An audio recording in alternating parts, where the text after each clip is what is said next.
The Apostle Paul prays for the believers, the church, the followers of Jesus in Philippi. And by extension, he prays for us. And so this is Philippians chapter 1, verses 9 to 11.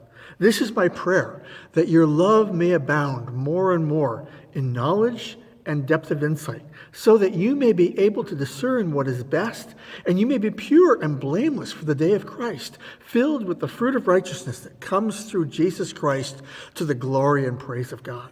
Here's why Paul prays this way.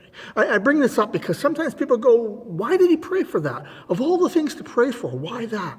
See, in the physical world, we have a law called the second law of thermodynamics. And the second law of thermodynamics basically states that all matter and all energy in the universe is subject to and is in a constant state of entropy.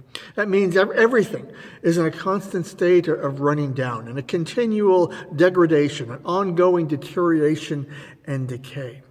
Now, in the spiritual life, it's like there's a form of spiritual entropy that pulls us backwards. And as we go through the day and we go through the week and go through our months, we get pulled back to the values of this world, to the ideologies of this world.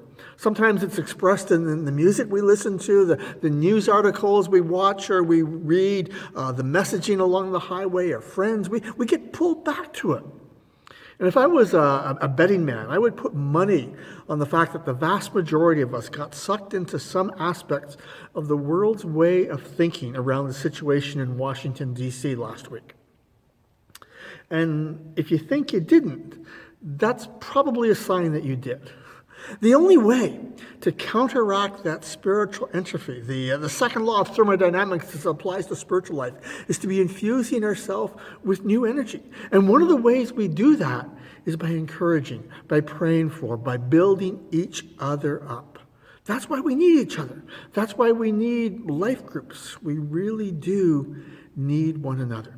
That's why the book of Hebrews says, and let us consider how we may spur one another on towards love and good deeds, not giving up meeting together, as some are in the habit of doing, but encouraging one another, and all the more as you see the day approaching.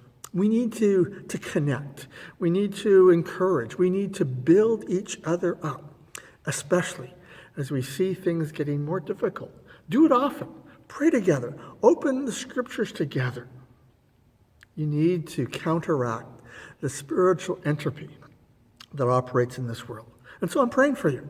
But I'm not praying for you like Joel Lowenstein said in the song we listened to on Sunday. Whenever you're in your car, I'm praying for you to crash. No, I'm praying for the long haul. That your love, the expression of your love towards one another, would be this kind of mature love as expressed here in Philippians chapter 1. Let me encourage you to be praying like Paul prays for everyone you have a phone conversation with, everyone that you text, everyone that you email, everyone that you respond to in terms of a social media post. Let me encourage you to get connected to a life group.